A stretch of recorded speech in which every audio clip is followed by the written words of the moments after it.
Hello, welcome to new video. In this video we are going to discuss about gig economy. So let's get started. The recent strike by Zomato-owned Blinkit delivery agents has once again brought to the forefront issues plaguing the gig economy in the country.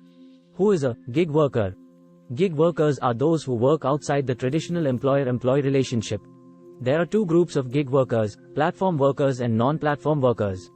Gig workers who use online platforms are called platform workers, while those who work outside of these platforms are non-platform workers. Gig workers have characteristics of both employees and independent contractors and do not fit into any rigid categorization.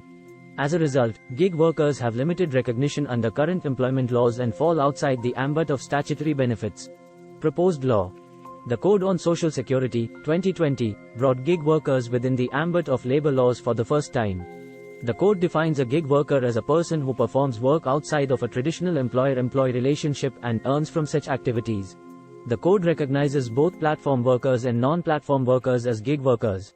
Central and state governments must frame suitable social security schemes for gig workers on matters relating to health and maternity benefits, provident funds, and accident benefits.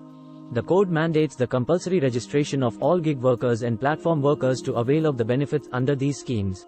Concerns related to gig workers and the proposed labor codes in India. Limited benefits and protections.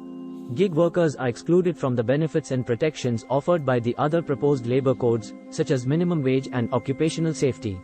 They are also not allowed to create legally recognized unions. Lack of effective remedy. Gig workers are excluded from accessing the specialized redressal mechanism under the Industrial Disputes Act, 1947. This denies them an effective remedy for grievances against their employers. No right to collective bargaining. Gig workers do not have the right to collective bargaining, which is a fundamental principle of modern labor law crucial to safeguard the rights of workers. Poor working conditions. A 2022 report by Fair Work India highlighted the deplorable working conditions of digital platform workers in India. There is a need for statutory affirmation of the rights of gig workers. Delay in implementation. The proposed labor codes have received the assent of the President, but are still awaiting implementation 3 years on. The Centre has cited the delay in framing of rules by the states as the reason for the delay. Advantages of gig economy. Cater to immediate demand. Gig economy can benefit workers, businesses, and consumers by making work more adaptable to the needs of the moment and demand for flexible lifestyles. Cheaper and more efficient. Most times, employers cannot afford to hire full-time employees. In a gig economy, large numbers of people work part-time or in temporary positions. The result is cheaper, more efficient services, such as Uber or Airbnb, for those willing to use them.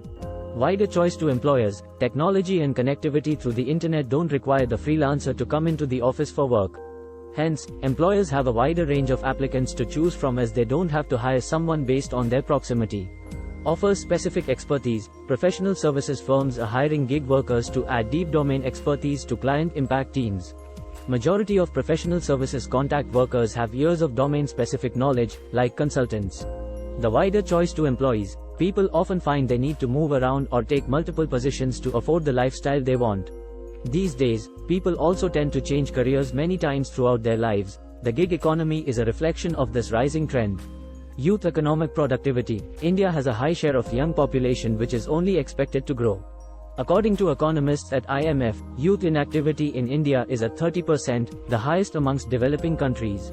Gig economy offers the perfect platform for engagement of youth in productive employment activities. It is also estimated that the gig economy offers a relatively high gender parity in the workforce, as compared to traditional employment. Challenges related to gig economy. Erosion of traditional economic relationships. Gig economy can have downsides due to the erosion of traditional economic relationships between workers, businesses, and clients.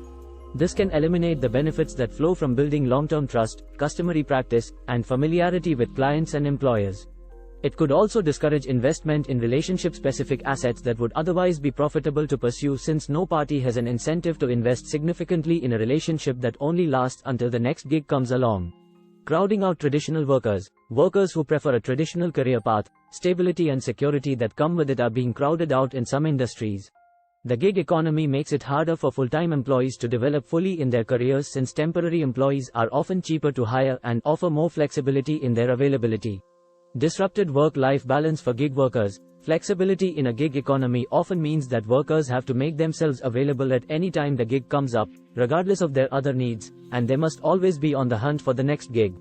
Hence, for some workers, the flexibility of working gigs can disrupt the work-life balance, sleep patterns, and activities of daily life. No employment-related rights. Unlike traditional employment, workers in the gig economy are usually ineligible for any social benefits such as insurance, medical benefits, employees' provident fund, bonus or gratuity. Measures to address the issues related to gig workers. Evaluating scale of gig economy. As of now, there exists no authoritative estimate on the total number of gig workers in India, though the centralized nature of the platforms and the larger platform labor market should make the collating of this data relatively straightforward for the Labor Ministry.